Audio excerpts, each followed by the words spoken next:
Good morning students. आशा करी তোমরা সবাই খুব ভালো আছো। কি ভালো আছো তো? খুব ভালো। আমিও খুব ভালো আছি। আমি তোমাদের ভূগোল বিষয়ের শিক্ষক মানস স্যার। তোমরা আমার দশম শ্রেণীর প্রিয় ছাত্রছাত্রী। তো আমরা বিগত বেশ কিছুদিন ধরে ভূগোল ক্লাস সম্পর্কে আলোচনা করছি। এই ভূগোল ক্লাস আমরা যে আলোচনা করছি, তোমাদের ভালো লাগছে আলোচনা শুনতে? আচ্ছা, খুব ভালো লাগলো শুনে যে তোমাদের ভালো লাগছে শুনতে। এবং তোমাদেরকে বারবার যেটা আমি বলি, তোমাদের যদি কোথাও এই আলোচনা করতে করতে সমস্যা হয়, অসুবিধার সৃষ্টি হয়, আমাকে অবশ্যই জানাবে। তাহলে আমরা তখনই চেষ্টা করব সেই সমস্যা দ্রুত সমাধান করতে, তাই না? আচ্ছা, তা শুরুতে এই ক্লাসের শুরুতে আমরা কি করি বলো তো?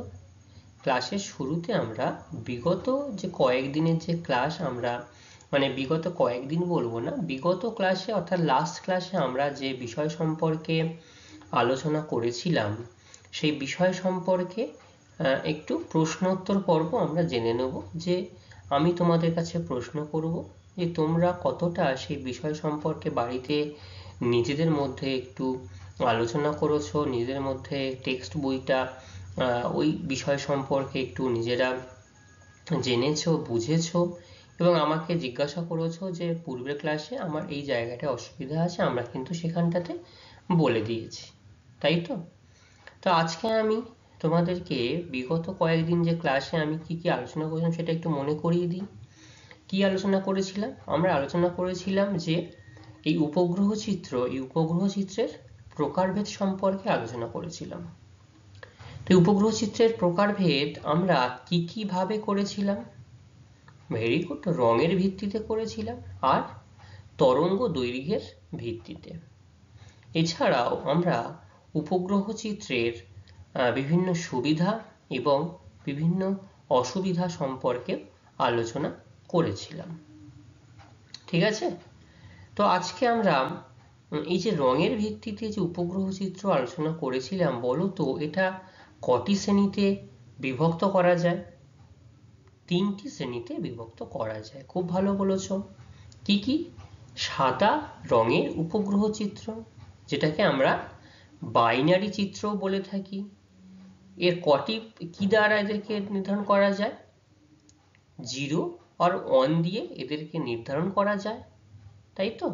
2টি পিক্সেল থাকে এখানটাতে, প্রতিটি পিক্সেল 0 অথবা 1 দ্বারা আমরা এটাকে নির্ণয় করতে পারি, বুঝতে পারি।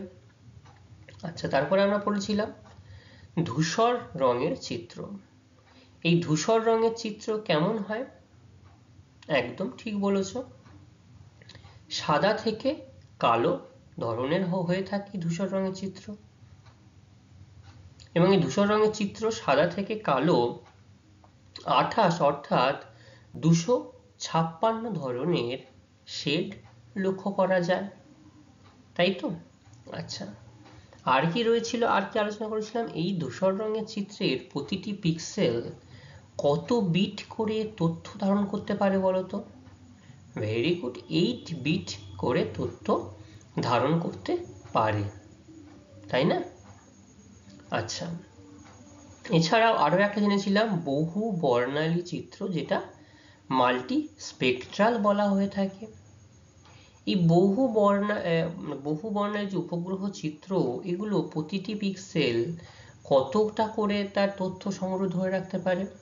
সেটা 16, 24 বা 32 বিট করে তথ্য সংগ্রহ করতে পারে। তোমরা একদম সঠিক উত্তর দিয়েছ। এই বহু বর্ণালী চিত্রকে আবার নির্দিষ্ট 2টি শ্রেণীতে বিভক্ত করা যায়। কি কি? প্রকৃত রঙের চিত্র আর একটা ছদ্ম রঙের চিত্র, তাই তো? একদম ঠিক। আচ্ছা, এরপরে আমরা আলোচনা করেছিলাম কি সম্পর্কে? তরঙ্গ দৈর্ঘ্যের ভিত্তিতে আলোচনা করেছিলাম, তাই না? একটা দৃশ্যমান চিত্র যার সাহায্যে আমরা আবহাওয়া, যে কোথাও যদি বরফ পড়ে থাকে, তাই তো? আচ্ছা, মেঘ জমে থাকে, সেইগুলো সম্পর্কে সাদা অর্থাৎ কালো বা কোনো কোনো যদি সেইগুলো আমরা এখানটাতে চিহ্নিত করতে পেরেছিলাম দৃশ্য। এবং কত ন্যানোমিটারের মধ্যে ছিল? 400 থেকে 800 ন্যানোমিটারের মধ্যে এদের এই ক্ষমতা যুক্ত ছিল, তরঙ্গ দৈর্ঘ্য ছিল, তাই না? আচ্ছা, অবলোহিত উপগ্রহ চিত্র, এটা 10 থেকে 12 মাইক্রোমিটার ইনফ্রারেড তরঙ্গ দ্বারা এই অবলোহিত চিত্র ধরা যায়। এখানটাতে উষ্ণ বস্তু কেমন হয়? ধূসর হয় বা কালচে, এবং শীতল বস্তু সাদা বর্ণের দেখায়, তাই না? তো এইরকম ভাবে আমরা এই অবলোহিত চিত্র বা ইনফ্রারেড চিত্র আমরা কিন্তু দেখতে পেয়েছি। আচ্ছা, এবার বলো তো এই উপগ্রহ চিত্রের কি কি সুবিধা রয়েছে আর কি কি অসুবিধা? প্রথমে আমাকে সুবিধাগুলো বলো, ভালো দিকগুলো আমরা একটু জেনে থাকি। প্রথমত হয়েছে যে বিপুল নির্ভুল তথ্য। তাহলে যেখানে দুর্গম স্থানে কোনো জায়গা স্পর্শ না করেই আমরা কিন্তু সেইখানকার তথ্য খুব সহজেই সংগ্রহ করতে পারছি, তারপরে সেটা বিশ্লেষণ করতে পারছি। তারপরে পুনঃদৃশ্যযোগ্যতা, যদি কোনো জায়গায় স্বয়ংক্রিয়ভাবে নির্দিষ্ট সময়ের ব্যবধানে যে সান সিনক্রোনাস স্যাটেলাইট সে কি করছে? প্রতিনিয়ত কিন্তু চিত্র তুলে ধরছে, চিত্র তোলার চেষ্টা করছে, তাই না? এছাড়াও দৃশ্যযোগ্যতার পরে দ্রুত বিশ্লেষণ, আমরা এখান থেকে তথ্য সংগ্রহ করে সেখান থেকে সহজে আমরা তথ্য বিশ্লেষণ করতে পারি। আর রয়েছে গোপনীয়তা রক্ষা। এই যে উপগ্রহ চিত্র আমরা ক্যাপচার করতে পারছি, তথ্য সংগ্রহ করছি, এগুলোকে যখন আমরা বিশ্লেষণ করছি তখন কিন্তু ছদ্ম রঙের সাহায্যে বিশ্লেষণ করছি। তো এগুলো শত্রুপক্ষের দেশ বা প্রতিবেশী দেশ এখান থেকে কিন্তু সম্পূর্ণ তথ্য পুঙ্খানুভাবে পাচ্ছে না। যেহেতু এই ছদ্ম রং দ্বারা উপগ্রহ চিত্রকে উপস্থাপন করা হয়, সেই জন্য কি হয় যে প্রতিবেশী দেশ বা শত্রু দেশ তাদের কাছে কিন্তু আমাদের এই ভূসম্পদের গোপনীয়তা সহজেই রক্ষা করা যায়, তাই না? এছাড়া আমরা তো সুবিধাগুলো নিয়ে অবশ্যই উপগ্রহ চিত্রের ব্যবহার আমরা ব্যাপক পরিমাণে করছি, ব্যাপকভাবে। কিন্তু আমি বারবার তোমাদের বলি যে বিভিন্ন বিষয়ে যে সুবিধা যখন আসবে অসুবিধাও কিন্তু আমরা লক্ষ্য করতে পারি। তো সেই অসুবিধাগুলো কি কি? সেই অসুবিধাগুলো হচ্ছে যে এটা একটা ব্যাপক ব্যয়বহুলতা। 1 নম্বর ব্যয়বহুলতা, তার সঙ্গে হচ্ছে উচ্চ প্রযুক্তি। কারণ সব দেশ কিন্তু এই ধরনের উপগ্রহ চিত্রের উচ্চ প্রযুক্তির সবার কাছে থাকে না। শুধুমাত্র যে একটা উপগ্রহ আমি তৈরি করলাম সেটা নয়, এই উপগ্রহকে মহাকাশে উৎক্ষেপণ করার জন্য যে launch vehicle, rocket pad launch vehicle থাকা উচিত, সেই প্রযুক্তিও সবার কাছে থাকে না। মহাকাশ গবেষণা সংস্থা না থাকলে কিন্তু এই রকেট নিজের দেশ থেকে প্রেরণ করা যায় না। তাহলে তোমাকে অন্য দেশের অন্য মহাকাশের গবেষণা সংস্থার সঙ্গে যুক্ত বিভিন্ন সংস্থা রয়েছে তাদের সাহায্য নিতে হবে। 1 নম্বর গেল উচ্চ প্রযুক্তি, 2 নম্বর ব্যয়বহুলতা, প্রচন্ড ব্যয়। কারণ এইসব প্রজেক্ট গ্রহণ করতে গেলে সেই সরকারকে প্রচুর পরিমাণে কিন্তু অর্থ ব্যয় করতে হয়, ঠিক আছে? অনুতথ্যের অভাব, যে একটা ক্ষুদ্র ক্ষুদ্র ক্ষুদ্র অঞ্চলে ক্ষুদ্র ক্ষুদ্র জায়গায় সমস্ত তথ্য কিন্তু আমরা আহরণ করতে পারি না, এটা একটা সমস্যা রয়েছে। আর তার সাথে সাথে সমস্যা যেটা হচ্ছে প্রাকৃতিক প্রতিবন্ধকতা। যদি কোনো জায়গায় কোনো অতিরিক্ত পরিমাণে মেঘ বা মেঘাচ্ছন্নতা থাকে তাহলে কিন্তু আমরা সেখানকার তথ্য সংগ্রহ করতে পারি না। তাহলে এরকম ভাবে আমরা উপগ্রহ চিত্রের সুবিধা অসুবিধা সবটাই পূর্বের ক্লাসে আমরা আলোচনা করেছি। তো এই পর্যন্ত আমরা আলোচনা করেছিলাম, তোমরা খুব ভালোভাবে এগুলোর উত্তর দিতে পেরেছো, আমার খুব ভালো লাগলো শুনে। আজকে আমরা এর পরবর্তী যে অংশ রয়েছে সেই সম্পর্কে বিস্তারিত আলোচনা করব। সেটা হচ্ছে যে উপগ্রহ চিত্র তোলার বিভিন্ন পদ্ধতি। আমরা এই যে বলছি উপগ্রহ চিত্রে এইভাবে প্রকাশ করছি, প্রকৃত তথ্য সংগ্রহ করছি, সেখান থেকে আমরা কাজে লাগাতে পারছি। তো কিভাবে খাতায় কলমে বাস্তবে এই চিত্রটাকে প্রকৃতি থেকে তুলে তবেই আমরা তথ্য বিশ্লেষণ করি, সেই সম্পূর্ণ পদ্ধতি এখন আজকে আমরা আলোচনার বিষয়বস্তু হবে, সবাই একটু মনোযোগ সহকারে শুনবে, ঠিক আছে? তাহলে তোমরা দশম শ্রেণী এই ভূগোল বিষয়ের আজকে আমরা ষষ্ঠ অধ্যায়ের কি আলোচনা করছিলাম, চ্যাপ্টারের নাম হচ্ছে উপগ্রহ চিত্র ও ভূ বৈচিত্র্য সূচক মানচিত্র। তার উপগ্রহ চিত্র তোলার বিভিন্ন পদ্ধতি আজকে আমরা আলোচনা করব, ঠিক আছে? আচ্ছা, উপগ্রহ চিত্র তোলার বিভিন্ন পদ্ধতি সেগুলো কি, আমি দেখো একটা ছোট্ট একটু শ্রেণীবিভাগ মতো করে দিয়েছি বোঝার সুবিধার্থে। এক জায়গাতে আমি প্রত্যেকটা পয়েন্ট একটু লিখে দিয়েছি, সেটা হচ্ছে যে এই উপগ্রহ চিত্র তোলার দুটো পদ্ধতি রয়েছে। কি কি পদ্ধতি? একটা হচ্ছে তথ্য সংগ্রহ করব, তাহলে যেটা আমরা মূলত যদি খাতায় কলমে বলে থাকি যে সার্ভে, অর্থাৎ বাড়ি বাড়ি গিয়ে বা খাতায় কলমে রাস্তায় বেরিয়ে যে সার্ভেগুলো আমরা করে থাকি, সেটা হচ্ছে তথ্য সংগ্রহ করার পদ্ধতি। এবার এই তথ্য সংগ্রহ করার পর এই তথ্যগুলো কতটা কিভাবে রয়েছে, কোথায় কম বা কোথায় বেশি, তার জন্য আমরা কি করব? তথ্য বিশ্লেষণ করব। এই তথ্য বিশ্লেষণ এটা হচ্ছে আবার দু ধরনের। তাহলে তথ্য সংগ্রহ এটা হচ্ছে 5 প্রকার তথ্য সংগ্রহ। সেটা কি কি ভাবে? একটা হচ্ছে কৃত্রিম উপগ্রহ স্থাপন করা, ঠিক আছে, এটা এক রকমের গেল কৃত্রিম উপগ্রহ স্থাপন। 2 নম্বর হচ্ছে আলোক বিচ্ছুরণ, এর মাধ্যমে এগুলো তথ্য সংগ্রহের।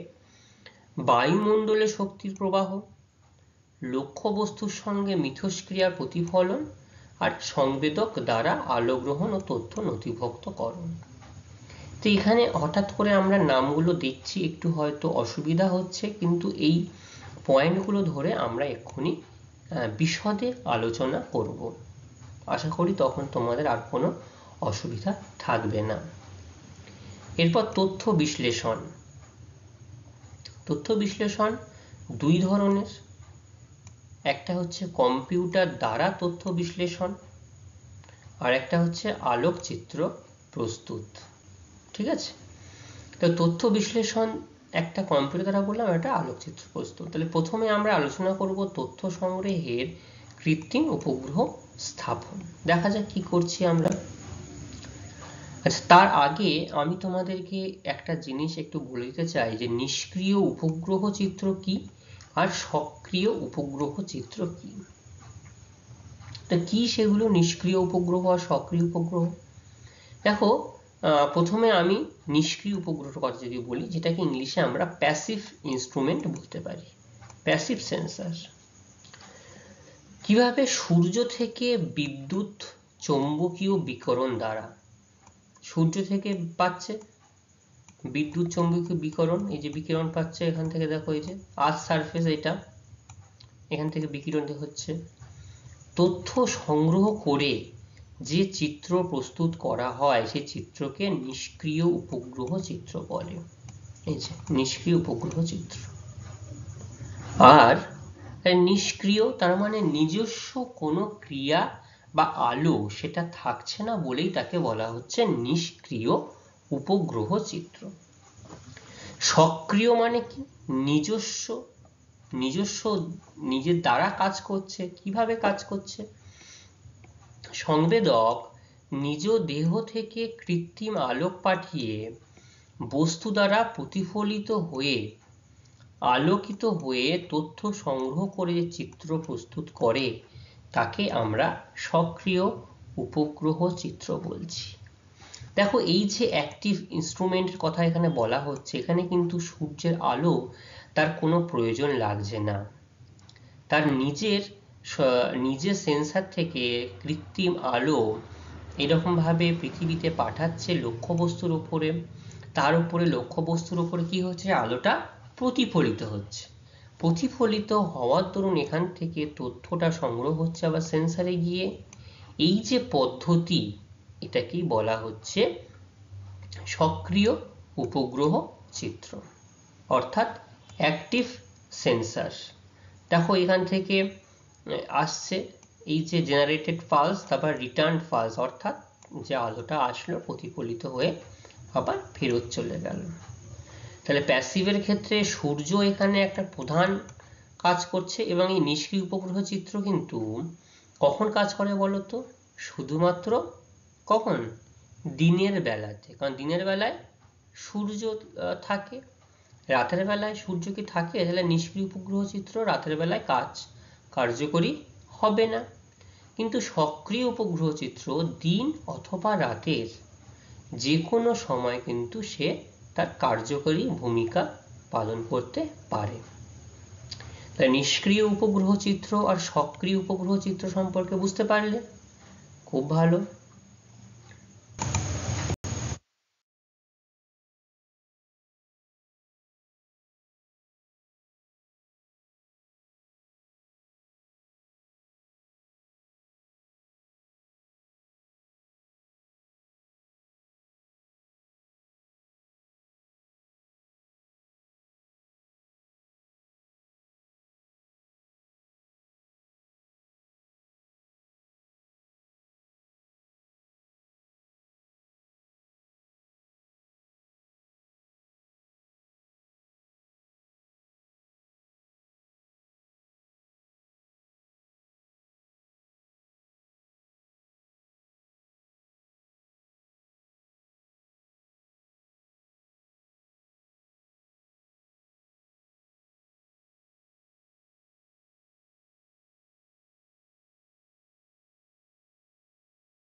4 নম্বর যেটি রয়েছে, ঠিক আছে, 4 নম্বরটা কি রয়েছে, লক্ষ্যবস্তুর সঙ্গে মিথস্ক্রিয়া প্রতিফলন, এই যে এইটার কথা বলা হচ্ছে।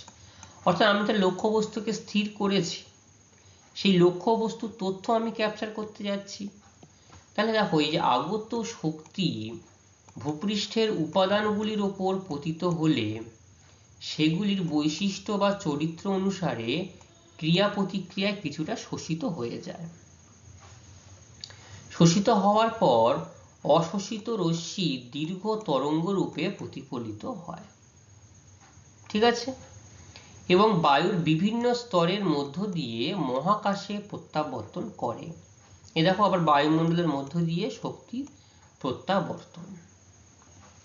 তার মানে এই যে শক্তিগুলো ভূপৃষ্ঠ থেকে সংগ্রহ করতে পারছে, সেগুলোর আবার চরিত্র অনুসারে ক্রিয়া প্রতিক্রিয়া কিছুটা শোষিত হয়ে যাচ্ছে, ঠিক আছে, এবং অশোষিত রশ্মি দীর্ঘ তরঙ্গ রূপে প্রতিফলিত হয়ে যাচ্ছে, যা বায়ুর বিভিন্ন স্তরের মধ্য দিয়ে মহাকাশে প্রত্যাবর্তন করছে, ঠিক আছে, এটা গেল। আচ্ছা, এর সাথে সাথে আমরা কি বলতে পারি এখানটাতে, সংবেদক দ্বারা আলো গ্রহণ ও তথ্য নথিভুক্তকরণ। এতক্ষণ কিন্তু শক্তির বিভিন্ন যে মাধ্যম সেগুলো আমরা জানতে পারলাম। এবার দূরসংবেদক যন্ত্রের সাহায্যে সে যে তথ্যটা আহরণ করলো, সেই তথ্যটা কি হিসাবে গ্রহণ করছি আমরা, ডিজিটাল আকারে তথ্য সংগ্রহ করছি। কিভাবে সংগ্রহ করছি, ডিজিটাল আকারে। তাহলে এবার কি বলছে দেখো, অবশেষে মহাকাশে স্থাপিত কৃত্রিম উপগ্রহের সংবেদক ভূপৃষ্ঠের বস্তুগুলি দ্বারা বিকীর্ণ তরঙ্গ সংগ্রহ করছে। তাহলে সংগ্রহ করার পর তার রং এবং উজ্জ্বলতার ভিত্তিতে বিভিন্ন উপাদানের যে বৈশিষ্ট্য রয়েছে, সেই উপাদানের বৈশিষ্ট্য চিহ্নিত করে ডিজিটাল ডেটা রূপে নির্দিষ্ট যন্ত্রে এগুলোকে আমরা নথিভুক্ত করতে পারছি। এই যে ডিজিটাল আকারে তথ্য সংগ্রহ, যেমন আমরা সাদা কালো 0 1 দ্বারা তথ্য সংগ্রহ করতে পারি, ধূসর বর্ণ, তারপরে বহু বর্ণের রঙের চিত্র, সেখানে true colour composite, false colour composite রয়েছে, তাই তো। তাহলে এই দেখো, এই 5টি পদ্ধতির মাধ্যমে আমরা কিন্তু তথ্যগুলোকে সংগ্রহ করতে পেরেছি। এই তথ্যগুলোকে সবে র ডেটা আমরা কালেক্ট করেছি, এখনো এখান থেকে কোনো বিশ্লেষণের পর্যায়ে আমরা যাইনি। এটা হচ্ছে রাশি তথ্যের আহরণ, তথ্যের সংগ্রহ। বোঝা গেল? তথ্য সংগ্রহ করতে গেলে প্রথম পদ্ধতি আমরা কি অবলম্বন করছি, প্রথমে আমরা কৃত্রিম উপগ্রহটাকে একটা নির্দিষ্ট প্ল্যাটফর্মে স্থাপন করার চেষ্টা করলাম, করে আলোক বিচ্ছুরণের মাধ্যমে সেটা কিভাবে কাজ করে সেটা বললাম। তারপরে শক্তি প্রবাহের পরিবর্তন হচ্ছে, আর একটা রয়েছে লক্ষ্যবস্তুর সঙ্গে মিথস্ক্রিয়া, অর্থাৎ যে বস্তুটা তথ্য আমরা নিচ্ছি তার সঙ্গে প্রতিফলন হচ্ছে, আর এই সেন্সর দ্বারা যে আলো গ্রহণ আর তার তথ্য নথিভুক্তকরণ করছে, এটা আমরা করতে পারলাম। তাহলে আমরা র ডেটাটা সম্পূর্ণভাবে কালেক্ট করে নিলাম। মানে সিম্পল কথায় যদি তোমাদেরকে বলি, তোমরা কোথাও ঘুরতে গেছিলে, সেইখান থেকে তোমরা অনেকগুলো ছবি, মানে প্রায় 100টা 150খানা ছবি তোমরা বিভিন্নভাবে বিভিন্ন রকমভাবে তুলেছ। বাড়িতে এসে স্ট্যাটাস যখন দিচ্ছ তখন কি করছো, সেই ছবিগুলো কিন্তু ফিল্টার করছো, ভালোগুলোকে রেখে দিচ্ছ, খারাপগুলোকে ডিলিট করে দিচ্ছ, আবার যে ভালোগুলোকে রাখছো তার মধ্যেও আবার তাকে বিভিন্নভাবে এডিট করছো, কোনোটার লাইট কমে গেছে, কোনোটার ব্রাইটনেস বাড়াচ্ছে, এরকম ভাবে করছো। এরকম ভাবে তাহলে তথ্য আমাদের নেওয়া হয়ে গেল। এবার বিশ্লেষণ করব আমরা কিভাবে, ঠিক আছে। তো কি কি পদ্ধতিতে আমরা বিশ্লেষণ করি, তথ্য বিশ্লেষণ কিভাবে করছি আমরা, তাহলে দ্বিতীয় পর্যায়ে এই সংবেদক দ্বারা গৃহীত তথ্যকে ভূপৃষ্ঠের বিভিন্ন পর্যবেক্ষণ দ্বারা কি করা হচ্ছে, সংগ্রহ করার পরে বিশ্লেষণ করে সেই স্থানটির আলোকচিত্র তৈরি করা হয়, ঠিক আছে। করে এটি দুটি পর্যায়ক্রমিক পদ্ধতিতে সম্পন্ন হয়। কি কি পদ্ধতিতে সম্পন্ন হচ্ছে? তাহলে কম্পিউটার দ্বারা তথ্য বিশ্লেষণ। এই যে কম্পিউটার রয়েছে, তাহলে এতক্ষণ কিন্তু এই যে পদ্ধতি ছিল, এইখান থেকে ভূপৃষ্ঠের ওপর থেকে আমরা এই স্যাটেলাইটের মাধ্যমে সব তথ্যগুলো সংগ্রহ করতে পেরেছি। এবার প্রসেসিং করতে হবে কার দ্বারা? কম্পিউটারের দ্বারা।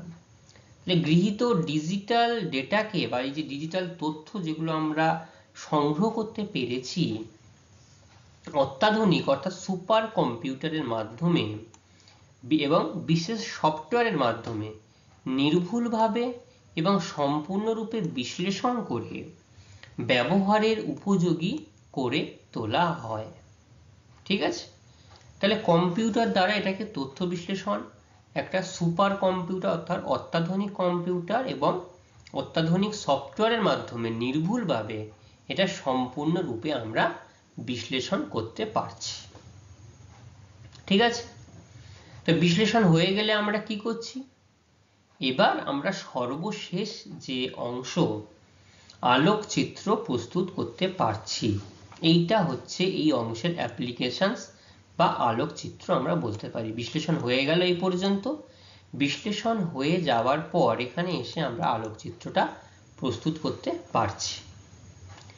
অবশেষে বিশ্লেষিত তথ্যের সাহায্যে রো এবং কলাম সমৃদ্ধ পিক্সেল অনুযায়ী, অর্থাৎ এই যে পিক্সেল আমরা দেখেছিলাম, যদি এরকম একটা ঘর করি, এরকম যদি একটা ঘর আমরা করি, তাহলে এই যে রো থাকবে এবং কলাম থাকবে, তাহলে প্রত্যেকটা পিক্সেল একটা নির্দিষ্ট পিক্সেল রয়েছে। সেই পিক্সেল অনুযায়ী রঙের সমন্বয় করে আমরা অক্ষাংশ, দ্রাঘিমা, সূচক সংখ্যা, স্কেল সহ স্থানটির সমস্ত বোধগম্য বৈশিষ্ট্যযুক্ত রঙিন আলোকচিত্র আমরা তৈরি করতে পারব। এবং এই যে তৈরি করার পর যে ফলস কালার কম্পোজিটের বিভিন্ন ছবি আমি তোমাদের সামনে দেখিয়েছিলাম বিভিন্ন কালার দ্বারা, সেই চিত্র কিন্তু তখন আমরা হাতে পাব। তাহলে আমরা মুখে বললাম আর সঙ্গে সঙ্গে একটা স্যাটেলাইট ইমেজারি আমরা হাতে পেয়ে যাচ্ছি, জিনিসটা কিন্তু এতটাও সোজা নয়। প্রথমে আমাদেরকে দুটি উপায়ে একটা তথ্য সংগ্রহ করা, আর তথ্য সংগ্রহের করার পরে সেটাকে বিশ্লেষণ করতে হবে। তথ্য সংগ্রহ করতে গেলে কি কি পদ্ধতি অবলম্বন করতে হবে? প্রথমে একটা কৃত্রিম উপগ্রহকে স্থাপন করতে হবে। আলোক বিচ্ছুরণের মাধ্যমে সে ছবিগুলোকে প্রতিফলিত করবে, বস্তুগুলোকে প্রতিফলিত করবে। বায়ুমণ্ডলে শক্তির প্রবাহ লক্ষ্য করা যাবে, যেটা ইলেকট্রোম্যাগনেটিক ফিল্ড থেকে, রেডিয়েশন থেকে ইলেকট্রোম্যাগনেটিক স্পেকট্রামে পরিণত হয়ে যাচ্ছে। তারপরে লক্ষ্য বস্তুর সঙ্গে একটা মিথস্ক্রিয়া প্রতিফলন হচ্ছে, আর সংবেদক দ্বারা আলোক গ্রহণ বা চিত্রগ্রহণ করার পরে কম্পিউটার দ্বারা তথ্যের বিশ্লেষণ করছি আমরা, আর সবশেষে আলোকচিত্র প্রস্তুত করছি। এইরকম ভাবে সম্পূর্ণভাবে আমরা একটা উপগ্রহ চিত্র দাঁড় করাতে পারছি। ঠিক আছে, এতক্ষণ সবাই বুঝতে পারলে? আচ্ছা, খুব ভালো। এর পরের যে অংশটা, এটা আমি পূর্বের ক্লাসে একটু তোমাদেরকে বলেছিলাম, আবার আজকে আমি একটু বলছি, যেহেতু আজকের সঙ্গেও এর কিছু সম্পর্কিত রয়েছে। তো আমি আজকে আরো একবার একটু বলে দিই, তোমাদেরই সুবিধা হবে। এটা রিপিট করছি জিনিসটা আমি, যে ভারতের প্রথম যে উপগ্রহটি গেছিল, পাঠানো হয়েছিল ভারতবর্ষ থেকে, সে উপগ্রহের নাম কি ছিল? আর্যভট্ট। ঠিক আছে, আচ্ছা, ভারতীয় দূর সংবেদনের জনক কে ছিল? পিসারথ রামা পিসারটি। মনে থাকবে কি নাম বললাম? পিসার্থ রামা পিসারটি। স্যাটেলাইটের অর্থ কি? প্রহরী। প্রহরী মানে যারা পাহারা দিচ্ছে, দিনের পর দিন রাতের পর রাত পাহারা দিচ্ছে। এ কি করছে? পৃথিবীর চারিদিকে পাহারা দিয়ে পৃথিবীর সমস্ত তথ্যকে কিন্তু সংগ্রহ করতে পারছে ডিজিটাল আকারে, তাই না? আচ্ছা, FCC false colour composite, TCC true colour composite, মনে থাকবে FCC false colour composite, TCC true colour composite, RGB red green আর blue, RGB red green blue, NIR near infrared, NIR, IRS Indian remote sensing, IRS, DN value digital number value. ঠিক আছে, তাহলে এগুলো তোমাদের সব মনে থাকবে, এই ছোট্ট ছোট্ট শর্ট প্রশ্নের জিনিসগুলো যেগুলো তোমাদেরকে বললাম। খুব ভালো, তাহলে আজকের আমরা কিন্তু এই পর্যন্তই আলোচনা করলাম। এই আলোচনা করবার পরে এইখান থেকে বাছাই করা কিছু প্রশ্ন আমি তোমাদেরকে তোমাদের সামনে রেখেছি। প্রত্যেক দিনের মতো আজকেও বলছি, এই প্রশ্নগুলোকে সামনে রেখে তোমরা টেক্সট বই থেকে নির্দিষ্ট উত্তরগুলো খুব ভালোভাবে একটু পড়ে নেবে, জেনে নেবে। এগুলো পড়ার পরও যদি তোমাদের কোনো সমস্যা থাকে তাহলে আমাকে অবশ্যই জানাবে, তাহলে আমি তোমাদের আবারও একই জিনিস আরো একবার করে বলে দেবো। ঠিক আছে, এবং এই নির্দিষ্ট প্রশ্নগুলো উত্তর জেনে আসার আরো একটা কারণ হচ্ছে কি বলতো, একদম ঠিক, পরবর্তী ক্লাসে আমরা এইখান থেকে কিন্তু প্রথমেই প্রশ্ন উত্তর জিজ্ঞাসা করব, যেমন আজকেও করেছি, প্রত্যেকদিন করে থাকি, এবং পরবর্তী ক্লাসেও আমরা করব। এটা করলে কি হয়, তোমাদের সুবিধা হয়, মূল্যায়ন হয়, যে তোমরা কতটা জানতে পেরেছো বা বুঝতে পেরেছো সেটা তোমাদের বুঝতে পারা যায়। তাহলে পরীক্ষার সময় তোমাদের আর খুব বেশি অসুবিধা হবে না, তাই তো? আচ্ছা, তাহলে সবাই প্রশ্নগুলো নোট ডাউন করে নিয়েছো, খুব ভালো। তাহলে আজকে আমাদের আলোচনার বিষয়বস্তু এই পর্যন্তই থাকবে। পরবর্তী কোনো ক্লাসে আবার আমরা এর পরবর্তী যে অংশ রয়েছে সেই অংশ সম্পর্কে আবার বিস্তারিত আলোচনা করব, কিন্তু তার আগে তোমাদেরকে কিন্তু এই নির্দিষ্ট প্রশ্ন বা নির্দিষ্ট আজকে যে মূল বিষয়বস্তু আমরা আলোচনা করলাম সেই বিষয়বস্তু সম্পর্কে তোমাদেরকে খুব ভালোভাবে একটু জেনে আসতে হবে এবং বুঝে আসতে হবে, যাতে পরবর্তী ক্লাসে তোমাদের এখান থেকে যে কোনো প্রশ্ন উত্তর করলে তোমরা খুব সহজেই উত্তর দিতে পারো। ঠিক আছে, তাহলে সবাইকে অসংখ্য ধন্যবাদ, সবাই খুব ভালো থাকবে। আজকের ক্লাস এই পর্যন্তই থাকবে।